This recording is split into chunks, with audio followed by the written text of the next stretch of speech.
E aí galera, tudo bem com vocês? Vamos aí para mais um giro de notícias sobre o Cruzeiro com questões importantes que têm movimentado o ambiente do nosso clube. Meu nome é Emerson Araújo, esse é o canal 6x1 e desde o início eu peço para você deixar o like no vídeo, se inscrever no canal caso ainda não seja inscrito e usar os comentários para opinar sobre cada um dos temas. E antes de começar com as notícias efetivamente, só fazer aí um comunicado e até um convite para vocês. Eu lancei aqui o plano de membros do canal 6x1, né? Algo que algumas pessoas já tinham sugerido anteriormente, que basicamente é uma assinatura mensal, uma cobrança recorrente para quem quiser dar uma ajuda aqui para o canal. São dois planos inicialmente, um no valor de R$ 6,99 e outro no valor de R$ 20.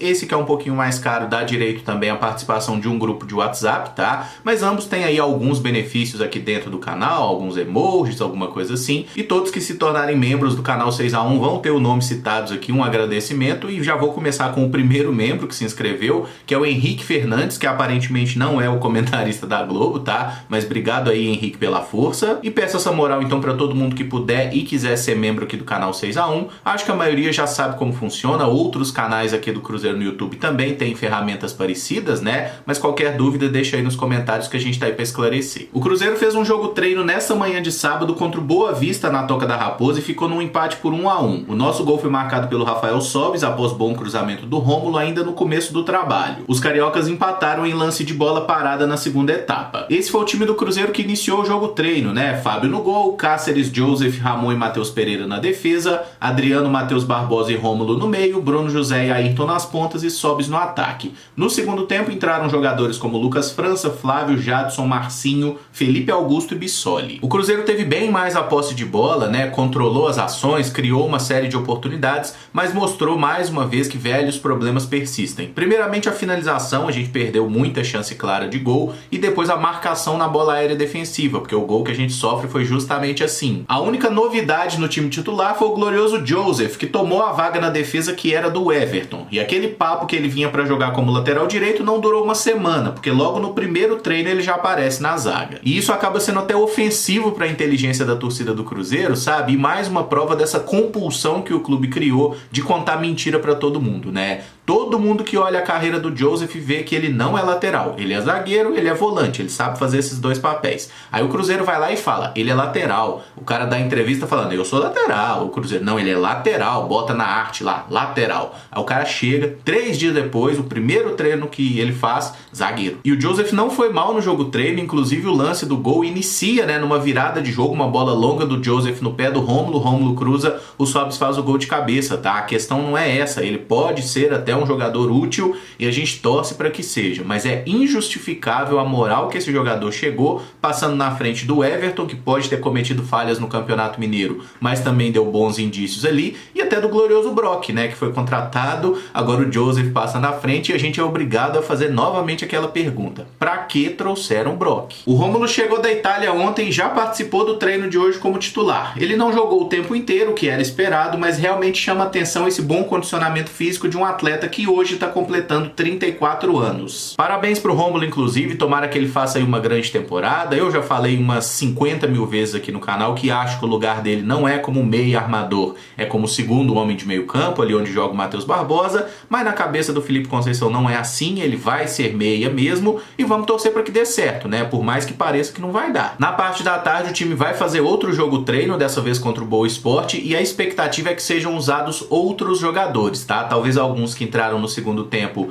joguem mais uns minutos, né? Mas quem foi titular não deve jogar essa partida da tarde. Vou fazer vídeo depois do jogo da tarde? Não, até porque não é jogo, é só um treino. Na segunda-feira a gente fala mais sobre esse jogo treino contra o Boa Esporte, e uma coisa que eu acho que a gente deve elogiar é o fato do clube estar fazendo a transmissão, tá? O jogo de manhã foi transmitido no canal do YouTube, o jogo da tarde também será transmitido, e eu acho isso muito positivo. Por mais que a Toca da Raposa não seja o local ideal para se transmitir, né? O pessoal conseguiu dar um jeito ali, ficou legal, dá pra ver, enfim, eu acho que é uma boa, e nesse caso a gente tem que elogiar os profissionais do clube sim. E não vou ficar aqui criando caso e problematizando o fato do Cruzeiro não ter conseguido vencer o Boa Vista, que hoje é um time que joga a 4ª divisão do Campeonato Brasileiro, tá? Justamente porque esse tipo de jogo treino, ele não vale pelo resultado. Se o Cruzeiro tivesse feito 10-0 no Boa Vista, não ia adiantar de nada se a gente estreasse na Série B mal contra o Confiança. Esse tipo de jogo treino é pra quê? Aprimorar o condicionamento físico, corrigir alguns erros. E Espero que o Cruzeiro faça isso e que na hora que tiver valendo, que é a partir do próximo fim de semana, aí sim a gente vença. Segundo o Globo Esporte, o Cruzeiro acertou a contratação do lateral direito Clebinho, de 22 anos, que pertence ao Flamengo. O jogador vem por empréstimo até dezembro e pelo acordo fechado entre os clubes, se o Cruzeiro quiser ficar com ele em definitivo, o rubro-negro manterá 20% dos direitos econômicos. O Clebinho apareceu muito bem na base do Flamengo, ele tinha destaque ali na categoria sub-17, ele jogou sul-americano e mundial da categoria lá em 2015, só que na hora de fazer a transição para o profissional, alguma coisa aconteceu que nunca foi muito bem. Ele jogou só 7 partidas pelo time principal do Flamengo e em 2019 foi emprestado ao Verde Tóquio do Japão para a disputa da segunda divisão do país. Foram 13 jogos e 4 assistências. Ele renovou o empréstimo para 2020 e jogou 18 vezes pelos nipônicos, dando uma assistência. Sua última partida foi em dezembro do ano passado e ele não joga 90 minutos desde outubro. Ele voltou para o Flamengo agora em 2021 e estava treinando separado, né? Porque o Rogério Ceni não tinha planos de utilizar esse jogador. O Clebinho chama atenção pela parte física, né? Um jogador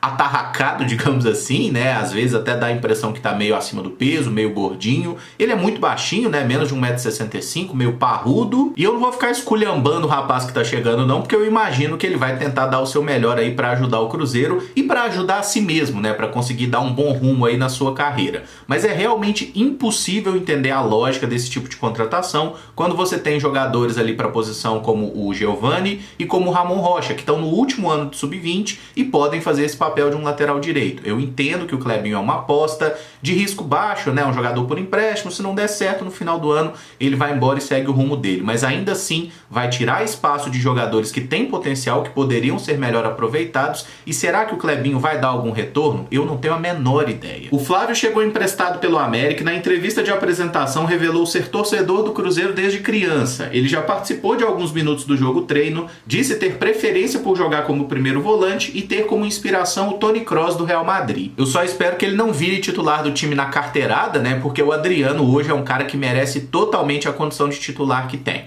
Mas sobre o Flávio especificamente, eu acho que é um cara que vai sim ajudar o Cruzeiro, porque ele parece ter mais condição de fazer esse papel de um primeiro volante construtor que o Matheus Neres, que hoje era, né, o reserva imediato do Adriano. E eu nem acho o Matheus Neres um jogador dispensável, tá? Eu acho que ele pode ser útil para o Cruzeiro, especialmente em jogos que a gente quiser fortalecer um pouco a pegada ali no meio-campo. Ele é um jogador que tem mais força física, só que para iniciar as jogadas ele tem mais dificuldade. O Flávio já tem essa característica melhor desenvolvida, né? E ele lembra um pouco o Adriano nesse aspecto. Ele pode até jogar como um segundo volante também, ali na função do Matheus Barbosa, né? Eu experimentaria inclusive, porque tenho um pouco de dificuldade de entender essa insistência toda no Barbosa, mas ainda assim eu acredito que Flávio, aí o nosso Toni Kroos, vai ajudar o Cruzeiro sim nessa temporada, tá? Ele é um bom jogador e ele tem condição aí de entrar e pelo menos manter aquilo que o Adriano faz, né, de papel no time, que já é um ótimo nível. O Gabriel Duarte, lá do Globoesporte.com, trouxe a informação que o Gui Mendes teve seu contrato rescindido. Ele estava emprestado pelo Ituano até dezembro, não tinha perspectiva de ser utilizado pelo Cruzeiro e foi devolvido ao clube paulista. O Gui Mendes só jogou pelo time sub-20 do Cruzeiro, tá? Na última temporada ele fez 9 partidas, não teve grande destaque, não fez nenhum gol. Ele, inclusive, teve um problema de lesão, né, que o atrapalhou bastante, e para essa temporada ele não podia mais jogar pela base porque estourou a idade. Nesse contexto, é um jogador que realmente não teria espaço, ele é a última opção ali para o comando de ataque, né? E eu não vejo realmente com nenhum problema essa rescisão. Acho que era o caminho natural mesmo,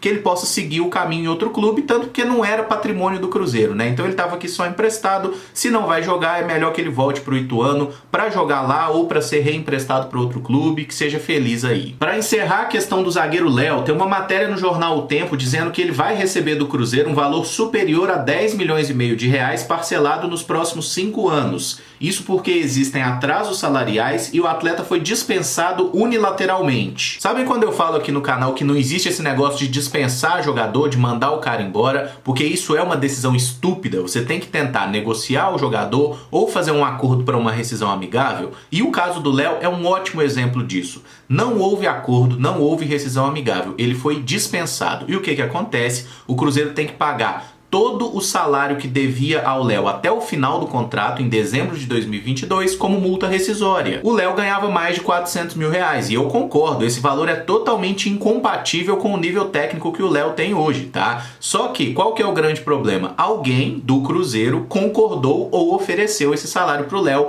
há alguns anos atrás. Então agora, aquilo que está assinado tem que ser cumprido. Mas o clube tinha que ter achado uma forma mais inteligente de encerrar essa relação, que fosse negociando o Léo, que fosse emprestando ele para outro clube, que fizesse qualquer outra coisa, que não fosse mandar o cara embora e pagar o salário dele até o final do contrato como multa. O Léo não abriu mão de 1 centavo sequer, justamente porque ele falou: eu não quero sair, e mesmo assim o Cruzeiro mandou ele embora. E se vai ter que pagar cada centavo que está previsto no contrato do jogador, eu preferia deixar o Léo no Cruzeiro, sabe? Faz uma readequação para pagar para frente e deixa ele como reserva, deixa ele como gandula, faz qualquer coisa. Mas agora a gente vai pagar o contrato dele até dezembro de 2022 e ele ainda está livre para jogar em outro clube. Quer dizer, a gente perdeu em todas as frentes possíveis. Eu acho que a única justificativa para a saída do Léo é aquela frase de Mahatma Gandhi, né? Quem tem cu tem medo. Eu acho que o Sérgio tem muito medo do Léo, medo da influência que ele tem internamente. Talvez o fato de todo mundo gostar muito do Léo dentro do Cruzeiro e ninguém gostar do presidente, né?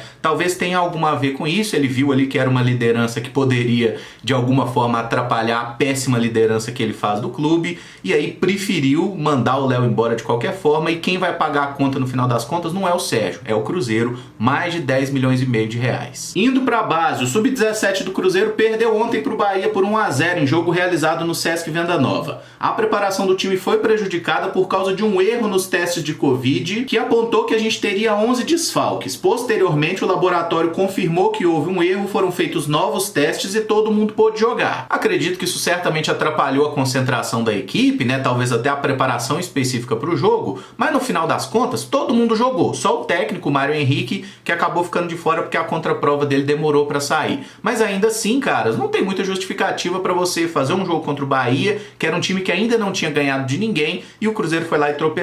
Mas o time nem jogou necessariamente mal, tá? Criou boas oportunidades, acabou desperdiçando. Oscilação é uma coisa muito comum entre categoria de base, né? No Sub-17 mais ainda que no Sub-20. E vida que segue, é pensar no próximo jogo, que é no sábado que vem contra o Botafogo. Já o time Sub-20 do Cruzeiro venceu ontem o Atlético de Três Corações por 5-0 em jogo válido pela segunda rodada do Mineiro. Os nossos gols foram anotados ainda no primeiro tempo por Igor Lemos, Alisson, Vitor Diniz, Ageu e Daniel Júnior. O jogo não teve transmissão, então não dá pra saber exatamente como foi, mas pela marcha do placar, né, dá pra ver que o Cruzeiro começou muito forte, tanto que antes dos 10 minutos já tava ganhando por 3-0, fez 5-0 com 32 minutos e provavelmente só administrou o resultado, né, já tava com a vitória garantida e parece não ter sofrido grandes riscos também. O próximo jogo do Sub-20 é só no dia 5 de junho contra o Betim. E por fim, o nosso time feminino entra em campo nesse sábado às 8 da noite para enfrentar a Ferroviária em São Paulo. As comandadas de Marcelo Frigério buscam a vitória para se distanciar da zona de rebaixamento. Em caso de vitória, o Cruzeiro ultrapassa o próprio time da Ferroviária na tabela, tá? Mas vamos ser realistas, é muito difícil o Cruzeiro ganhar. Se trouxer um empate já tá bacana, porque a Ferroviária é um time que tá sempre envolvido aí em final de Campeonato Paulista, de Brasileiro, ganhou a última Libertadores. É uma pedreira, mas vamos torcer aí pelas cabulosas para que possam provocar uma surpresa nesse jogo de hoje à noite. E vai ter transmissão, como sempre, tá? Pela internet, lá através daquela plataforma Maicujo, né? A CBF TV. Encerro esse vídeo por aqui. Se você gostou, eu peço que deixe o like, se inscreva no canal caso ainda não seja inscrito e use os comentários para opinar sobre cada um dos temas. O vídeo de amanhã vai ser um 6x1 Responde, já tá gravado, e na segunda a gente tá de volta com os vídeos de notícia. Muito obrigado por acompanhar, um abraço e até o próximo vídeo. Valeu!